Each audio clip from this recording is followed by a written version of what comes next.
right, thanks for joining us again on the program Flipside. I want to say I appreciate you for your time. For those of us who have been sticking out, waiting for the program to come on air, and I will apologize for coming behind schedule today. We sincerely, from the depth of our hearts, say we're sorry about that. But we're here now. My name is Daisy Leo Asikidi, your host on the show. We had something planned for today, and it's something that is needed. And this isn't the first time we've talked about fitness on Flipside. I mean, anything that is newsworthy, we'll bring it here. It's the other side of the news, okay? And this year, 2021, we've actually not talked about fitness. We did talk about it last year, yeah, the old lockdown. How do you manage to stay fit? You can't come out, you can't go to the gym, you can't go to your fitness center that's maybe it's for free. Like one of my guests last year was organizing free trainings, but because of the lockdown, all of those things changed. But there's no lockdown now. And some people who had to stay back at home had a lot of difficulty adapting, and then they've learned to adapt. Maybe they now do their workout at home. Now lockdown has finished. To go back to their regular routine is another challenge and all of that. But we'll be talking about the fitness trends for 2021. I have a coach in the house. No, it's not Destiny. No, and it's not OZ. It's not the two people you're used to. Is another coach. I wish he came without his shirts. Oh my God, you'd have seen the body. Hey, muscle everywhere. Well, it is well. I have Coach Blackman in the house with me today. Good to have you on the show. Nice to meet you. Okay, but Nice yeah, it's my pleasure. I have my reason why I said it's my pleasure. But we'll go on a quick break, a very short one. We'll get ourselves ready, and when we come back, we'll start talking about the trends for 2021.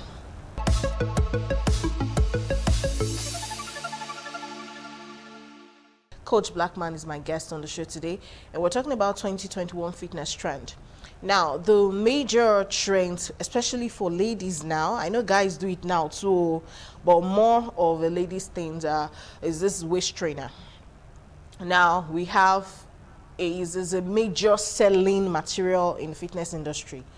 Waist trainers, they have celebrities being their brand ambassadors, even in Big Brother Nigeria now.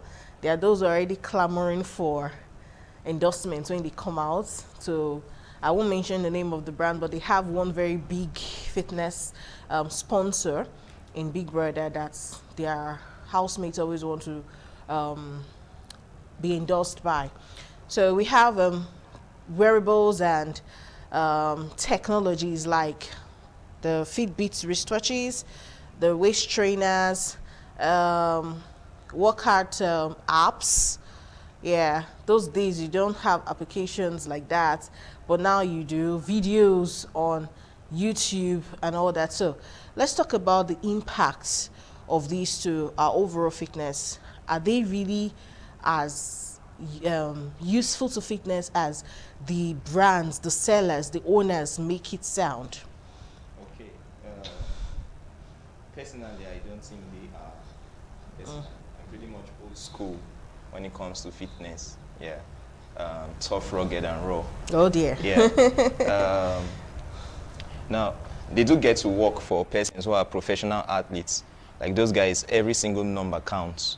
So they will want to know the amount of calories they're burning, the work rates, how well they have to rest, recovery phases, and so on and so forth using the app. But for the normal 9-to-5er, like that is not trying to train at a very intense level, you could just basically start up with a pen and paper. One of the things, they do have their pros, true, but one con, like one disadvantage about these fitness apps and wearables, the techie side about it would be like, how do I explain it? You know, there are some persons that are footballers, so they get to dress up so well, and they get down to the football pitch. When you put them in a match, you find out that they can't play. And so you see that they have these gimmicks, these tags that they get to wear over a period of time. And they are just about wearing the technology, not actually about getting fit. And so you see someone like wearing maybe a smartwatch that tells how many steps he or she has taken that day. And that becomes an excuse not to do more. All right, yeah, that becomes an essay. 1,000 steps today, yeah, 10,000, that kind of thing. And so they do have their advantages, but I think the use of this fitness technology should be on the basis of a mind that is prepared to do the hard work when it comes to exercising. Interesting. What about waist trainers? I think that's one of the worst fitness gimmicks ever sold. I seriously don't like the philosophy around waist trainers. I still don't get it. So I want you to imagine that 500 pounds now. I'm 500 pound fat. That's about 250 kg. And now you tell me that one of the ways via which I could get to burn off this fat is to wrap myself with a sellotape. It's crazy, you get. And so the only use I could probably maybe say concerning the use of waist trainers would be if someone is a glutton, like you eat so much, and so you want to keep your stomach at a very comfortable level so that you don't overeat. That's the only use for waist trainers. Also when we are breathing in and breathing out, you find out that there's this contraction of the rib cage. And so in terms of really breathing in deeply and exhaling too, the presence of that waist trainers around gets to constrict your airflow in and out. So usually, I don't get to be so disciplined every single time. So there are some times where maybe because of traveling, because of other businesses, I don't get to work out for some week, and maybe I get to eat quite late in the night, and I'm having this pouch finally growing. The normal trick for me is that I just simply start working out with my bare chest so that I get to see the results of my indiscipline. So I usually think, personally, I usually think that this waist trainer industry, they get to latch onto something psychological where people want to be in that kind of coveted shape and not really do so that's it. So all these announcements by Kim Kardashian that she wears a waist trainer and all that, we shouldn't believe that's what's giving her that figure. Well, it's pretty much nice to adore the Coke bottle shape, but I don't think it's that healthy to wish to be someone else. Now, not everybody will have the kind of genes or the structure to look like Kim Kardashian, so you have to grow in a way that meets your own genetic potential and appreciate your body for what it is. And don't wish it to be someone else's, because that person is not wishing to be you. All right, so okay, that's my take on it. Okay, let's talk a little bit about virtual training, which many people now do for many reasons. And top on the list is it's almost free. Maybe your data, because you're not there in person. The trainer is also not there with you, so you just have to connect maybe to a live session or another already finished session you download and try to emulate what they do. Does that work for people? Well, it does. It does. Especially with the COVID-19 outbreak, virtual training is here to stay. All right. There's been this ripple effect. There are some persons that I consider mentors in the industry that have been into the virtual training industry for a long period of time. One of them is Idle Portal. Even before the COVID-19 outbreak, he was already charging as much as $1,000 training people. What? Yes, he's that good. And when I'm talking about $1,000, don't imagine something like a live session, him training. No. He demonstrates something to you, you go to practice, you send him your videos, and he gets to check and correct you. It's not that he's going to be all round accessible to you 24/7 and that. So and I'll pay $1,000. He's that good. He's that good. I need to change business. He was one of the persons who trained Conor McGregor, UFC fighter, in terms of movement and all those kind of things. And so it's pretty much effective only if you've come down to a place of commitment that you want to change. The most important muscle, if I'm to say it that way, when it comes to fitness, is the mind. is the mind. It's actually the mind, the human mind. Nothing else will work. Not your smartwatches, your waist trainers, or even the exercises you're doing. Nothing will work until your mind is engaged. So, and usually there are two major factors that would want to motivate someone to change, which is pain or pleasure. And so when you've not been brought to that particular cliff where you like, oh my God, my health is in a very, very nasty state right now, I have to do something. Or you find it pleasurable, it's something you look forward to doing, until you around that particular terrain, then nothing else works. Okay. I have a list of things I want to ask, but I would just divert a little bit. When we were talking yesterday, you said something about your body fat not exceeding 15%? Yeah. Okay. And then you said a little thing about diet and all that. I wasn't following. Yeah. And I think you'd have to share how you maintain. Because what we've noticed in a long while is losing weight, especially for those who want to lose weight. I'm not saying everyone who has lost weight is fit, but losing weight is one of the ways. Yeah. You could tell. But when they lose the weight, the major problem is to keep the weight off. So if you're maintaining 15% body fat and you've maintained it for quite some time now, Yeah. we need to know how you're doing it. Okay. And I need to know how much money you're spending as well. Very important, because food in Nigeria is expensive. The last time I had one of the coaches here, he was talking about the benefit of eggs for protein. When you are telling me now that one egg is 70 naira, how will I chop egg and belly full? So, Okay. stuck. Now, when it comes to exercising and health, most persons think about being fit as just a purely exercise thing. It's not true. A major part of being healthy is what you eat. And I think this was well illustrated personally for me. Okay, let me give you an idea of how I work out. It's not uncommon to do 1,000 push-ups every day. It's not uncommon to probably do around 300, 200 pull-ups. Same workout. That's aside sitting up. Wait. Yeah, let me understand. One human being. Yes, yes. You do 1,000 push-ups. Yes, it's just the norm. That's how we work out. That's like, how okay, maybe you do 100 by 6 o'clock, by 10 you nope, do nope. At a stretch. Yeah, eh? you know, we get to have about 50 check boxes, 20 per check box. 1, 2, 3, 4, 5, 7, 9, 10, down to 20. Yeah, that's and how that's we do it. not the only exercise. No, that's not the only exercise. And so now, in the midst of doing that much amount of reps, sometimes not uncommon to run with, think about 20 kg, 15 kg, 10 kg weights in a rucksack for 4 kilometers, timed runs, all right? And so after training this intensely for a period of time, I decided to do, there's what you call the MOF. That's a mile run, 100 pull-ups, 200 push-ups, 300 squats, then a mile run, carrying 20 pounds of weights in a rucksack. So on this training day, I was not carrying anything at all. I decided to go around the complex, the 400-meter race, my fastest time possible, doing the 400-meter doing a 400-meter run. Now, this was what happened. My time was slow compared to the world record.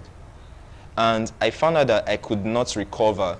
You know, when you've exerted yourself, you're like, and so you're supposed to come down to a place where you relax. Okay. I found out that I could not recover within a minute 30 seconds. Something was wrong. Because an elite athlete, after that level of intense exertion, should be able to come back to normal breathing pace within 13 seconds. That's the difference between a professional elite athlete playing lawn tennis and an amateur. It's just simply how they can control their body. And I was exerting my average, and I've been training crazily over a period of time, doing real crazy stuff. And I could not bring myself back to realization within an hour, 30 minutes. Something was wrong. So I decided to change my nutrition over the course of a week. The next time I ran that same course, I ran faster and recovered in 10 seconds. So that's not just the only aspect I noticed, because I take records and logs. So I got to find that emotionally, I was not as irritable as I was previously. All the husbands will want to hear this one now. And so that brought something to my attention, that just as important as how intensely you exercise is what you're using to feed the body. And so nutrition is a very, very important aspect of being healthy and being fit.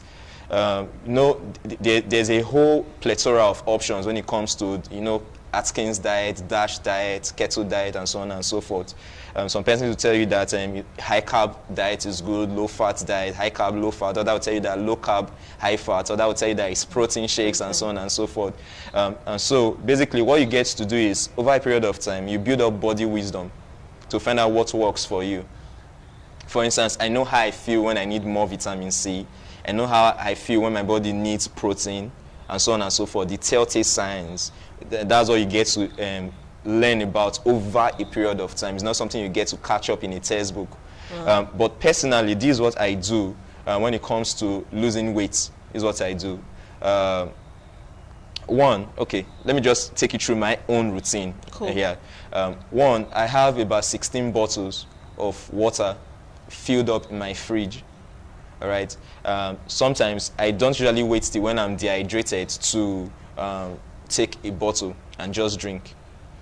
So other times when I feel like the watery taste, I don't want to just have that tasteless thing. What you just need to do is squeeze in lemon, and I just start imagining like I'm taking lemon juice or something. You get, like, have fun with it. You do know that lemon and juice also helps to blunt sugar in the bloodstream. It's one way to lose weight. All right, and so the being hydrated keeps the hunger pangs down. It's very healthy, of course. Probably you've heard of water therapy and so on and so forth. Yeah. Then aside from that, I try to eat just fruits till sometime around 12 in the afternoon. The reason for that is because of the different cycles. We have about 3 cycles in the human body. And so from sometime around 5 a.m. down to 12, the body is actually primed to pass out waste products, not digest. And know that one of the simplest things to digest for the body are fruits. And so instead of trying to distract the body where it gets to share its energy in trying to digest something like beans that will make you drowsy in the morning, I just give it fruits. So I get to take something that is more food-like in the afternoon because it's now primed to do the digestion work. That's another one. So that would be very, very helpful, because a whole lot of the nutrients that people want to get from supplements and so on and so forth is something you can get from your fruits. Aside from that, I try not to eat past 6 in the evening, because by that time the body is now primed to want to gather waste products throughout the night that is going to eliminate in the morning. All right. Another thing you want to be careful about, think the Nigerian food staple is filled with high carbs.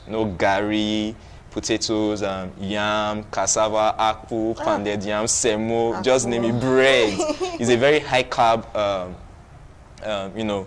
plethora of options when it comes to food. And so, vegetables are actually very cheap. They can be homegrown if you have your own piece of plot of land. Talking about maybe ugu, that's pumpkin, scent leaf, and so on and so forth. You can't go wrong on veggies. Are they very cheap?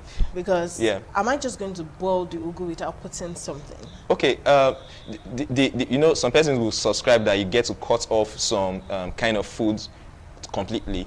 I don't think that's so true. You could basically reduce to a minimal amount. All right, so that would basically mean that you'd want to probably research how many carbs a particular food item that you want on your menu is having. For instance, there's some kind of bread that has just around 9 grams of carb per slice. That is good. Just double it, that's 18. That's now, hey, be careful. Do you get that? And so, it's not as if eating healthy does not mean that you're going to be doing something that is very dry and ascetic. No. You have legumes, beans, and chickpeas, the different kind of beans, all legumes, they are good. You want to stay off, if you are trying to lose weight, you want to stay off things like potatoes, baked potatoes. The sugar, the way it releases sugar into the body is crazy. You have no idea.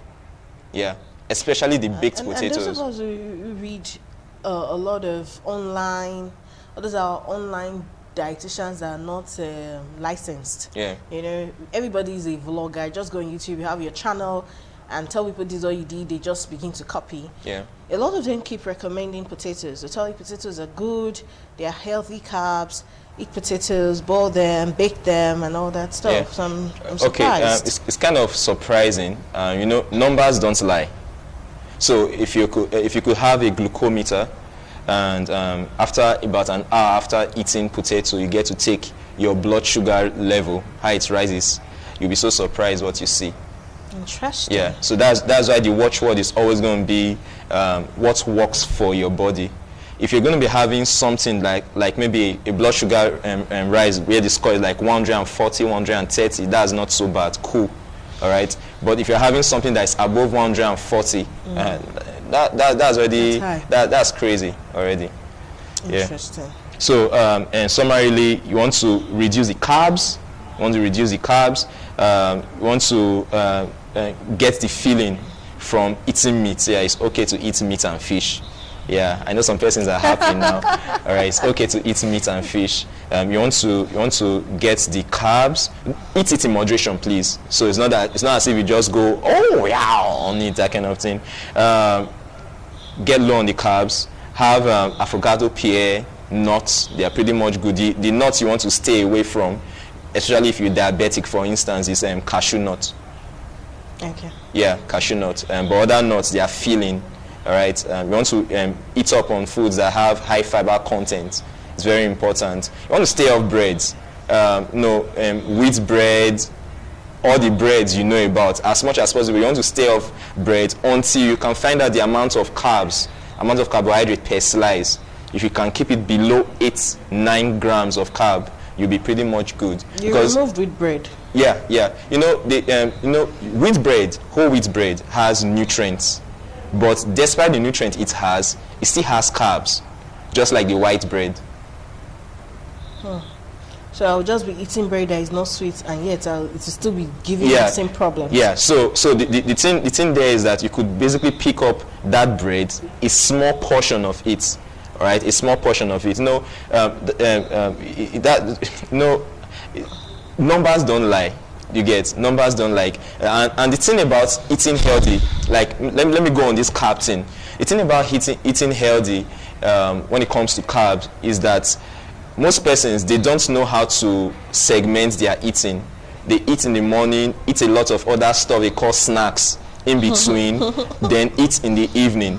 And so there's a base level for your sugar, like they call it fasting blood sugar reading. There's a base level for it, but all those eating in between is continuously at working the pancreas.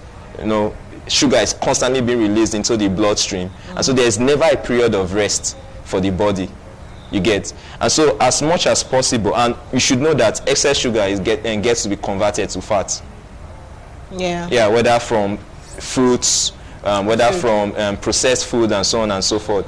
And so what you want to do is actually find out what exactly you are eating. And so the things that are going to give you problems, you either cut them out, like processed drinks, these sodas, Coke, or you get Coke, Fanta, soft drinks, and those kind of things. You either reduce them to a very minimal level so that they get to gratify your sweet tooth, or you cut them out totally. Then you lay your stake more on protein. Some proteins get to have some carbs, but not as high as these other aforementioned food items. Then you are free to eat meat and fish. Interesting. Okay, well, the wheat bread part is giving me high blood pressure already. Because I'm not a fitness coach. In fact, I'm one of the last persons you should be taking fitness advice from. Yeah. My discipline is, but we always tell you, if you like bread, eat wheat bread, very nice. Yeah. Wheat bread and avocado pear. Yeah. Okay, so I think I need to do more research into that one and know how many calories are in a slice, because I can't do like 5 slices at a go. Oh my God. Yeah, we eat it like that. Okay, we'll go on another break quickly. When we'll come back, we'll talk a little bit more on some of the trends that we need to address.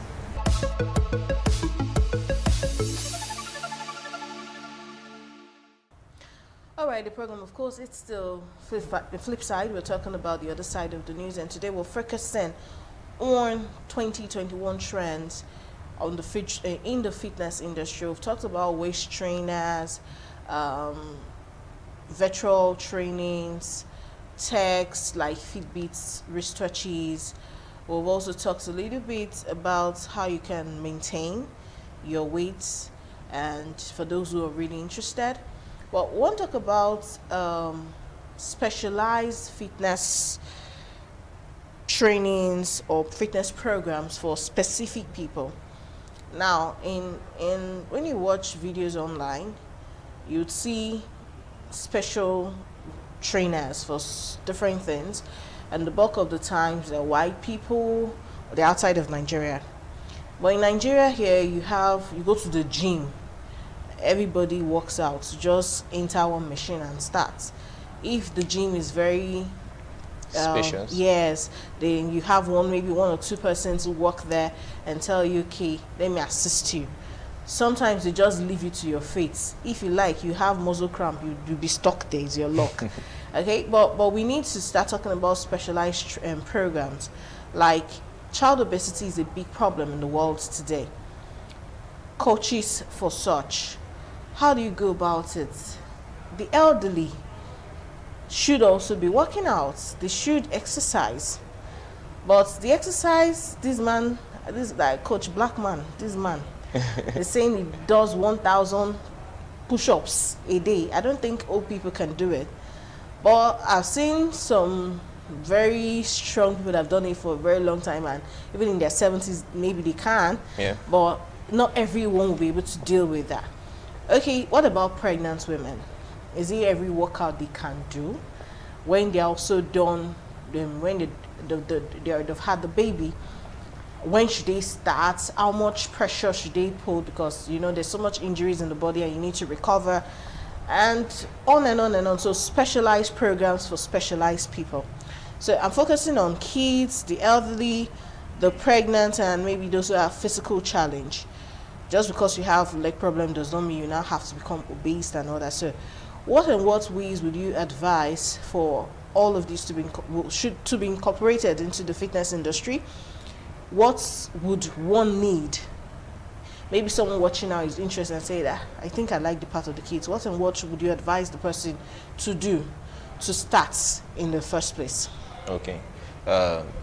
Basically, when you're talking about kids, for instance, we've had this, I would love to call it an epidemic of childhood obesity. Yeah. It's also very connected to what a child eats. We seem to have had this culture of growing our kids on junk food, right? Junk food, and sometimes maybe in trying to be very protective, we don't allow so much space for intense activities like playtime for the kids, stay in the room, that kind of stuff.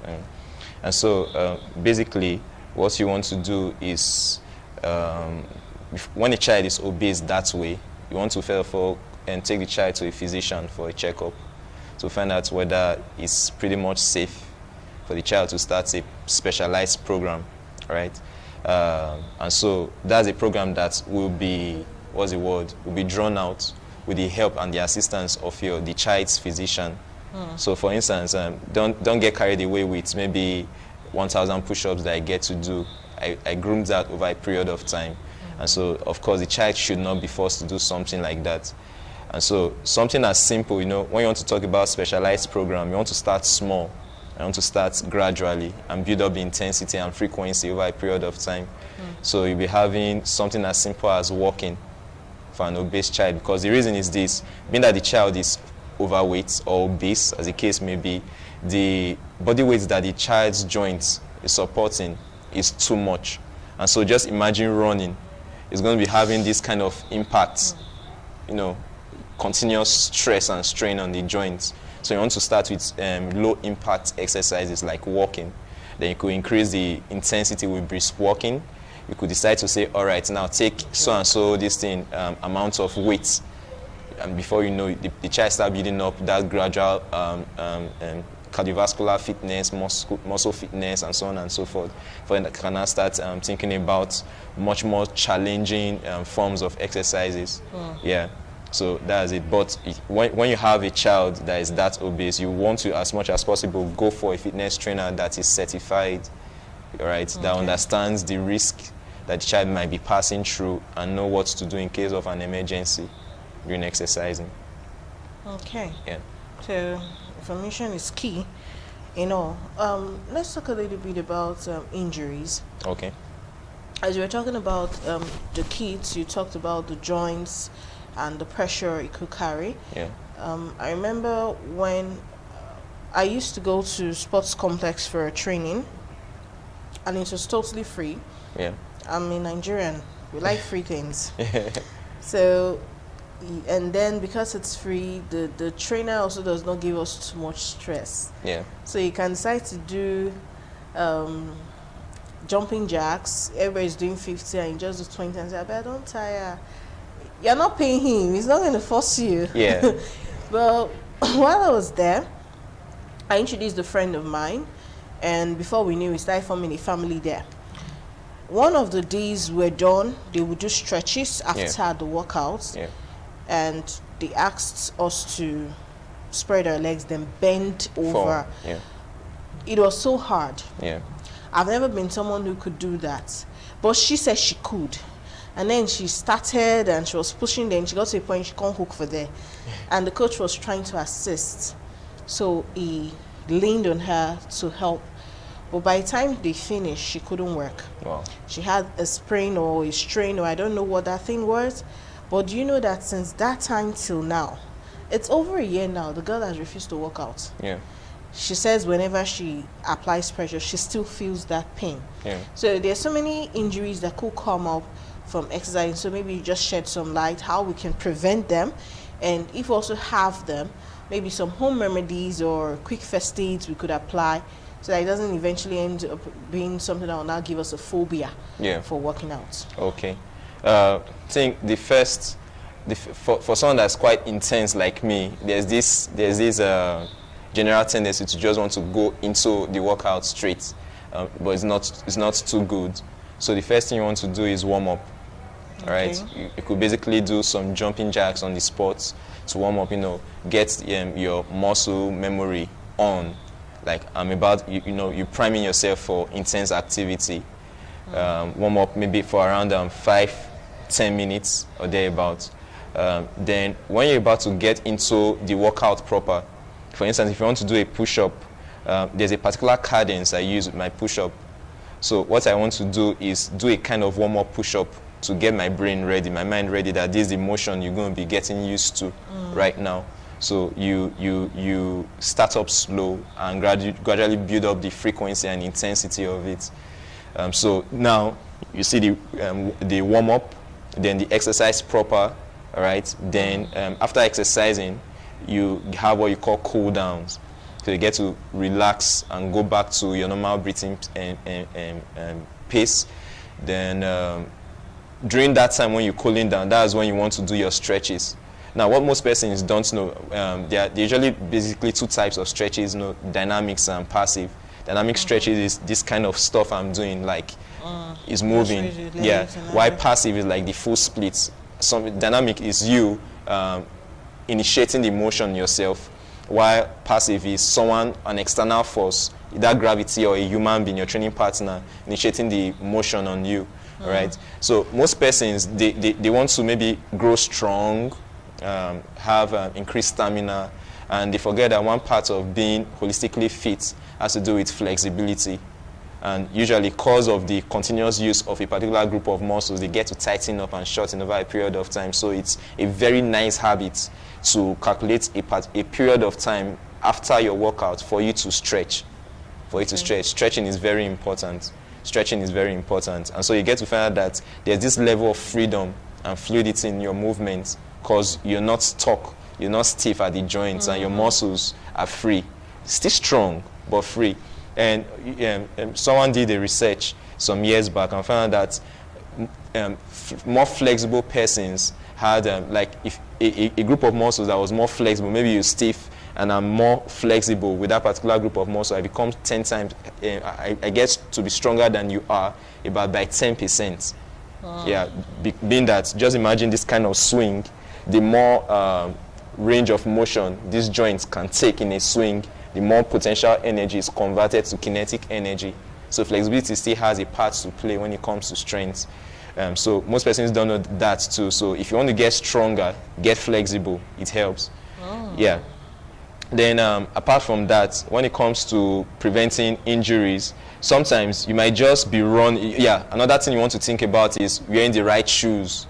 Wearing the right shoes is very important so that you don't get to have some kind of spray or plantar fasciitis. You know, some persons, these are persons who run very long distances.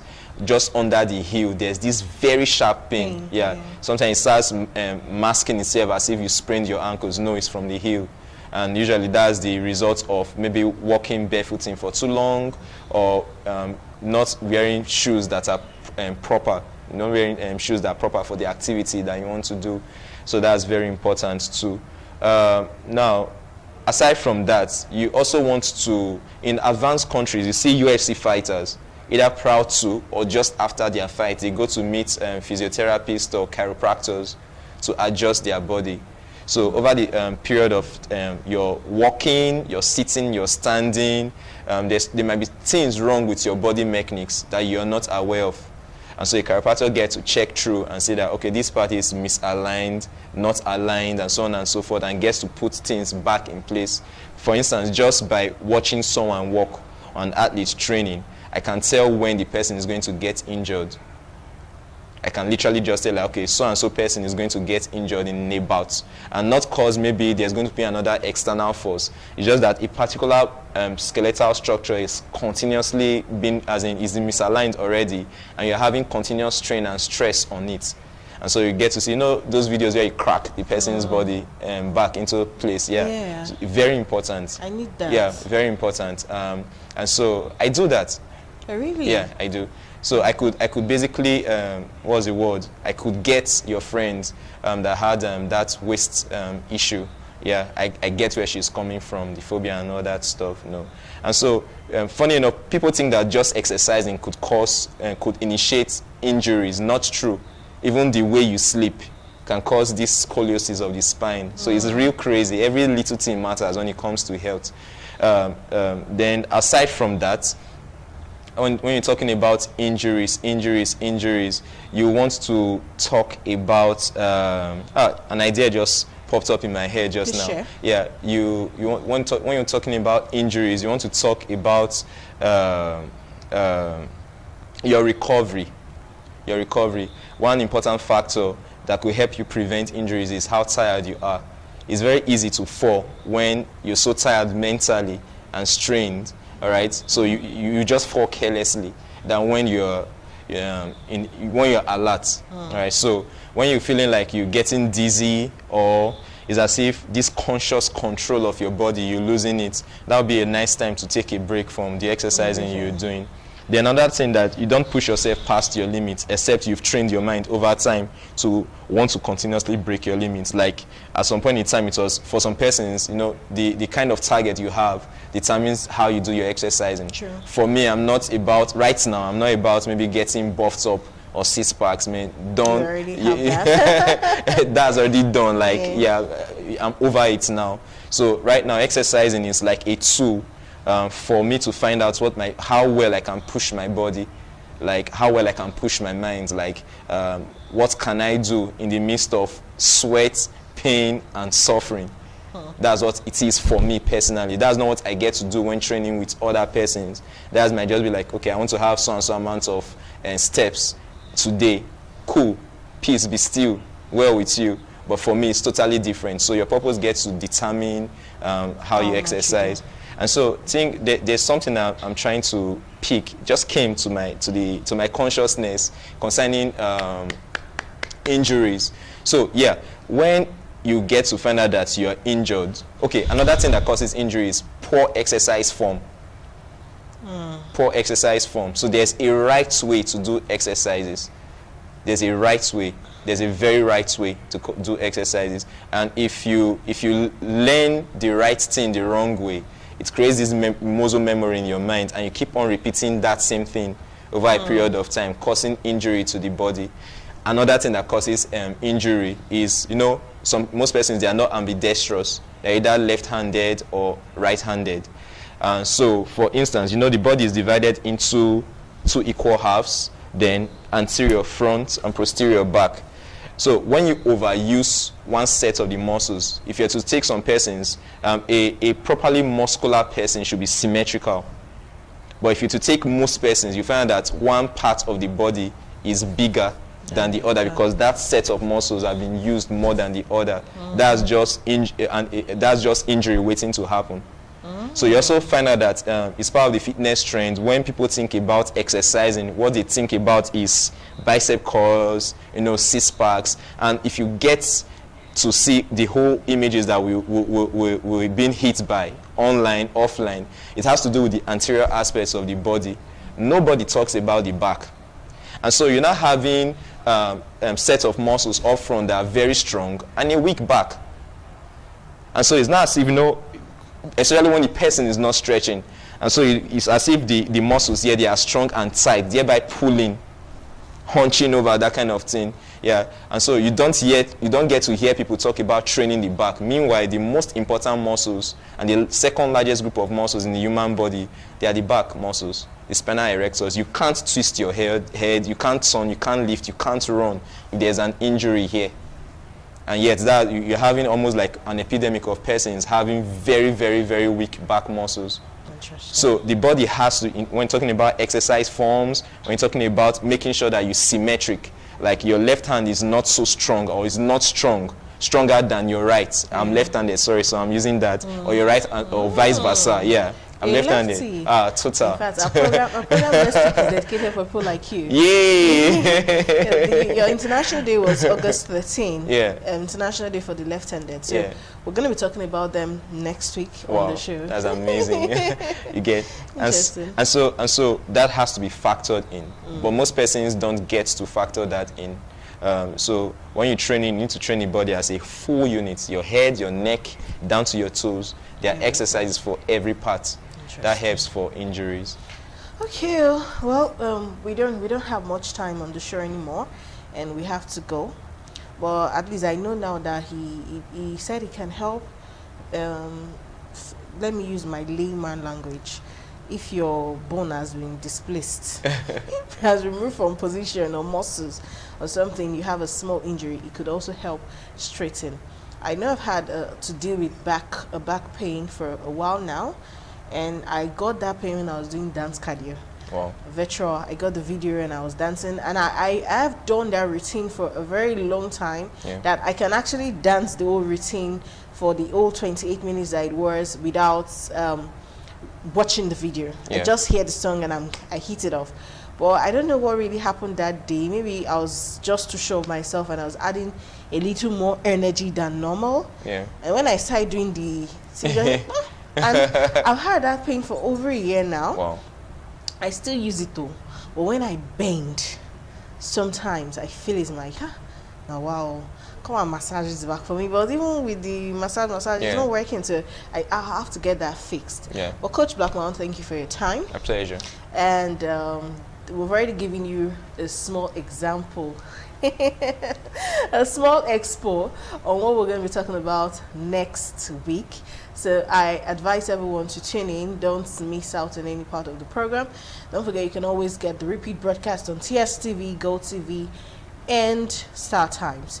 And of course, on Facebook, the videos will be uploaded.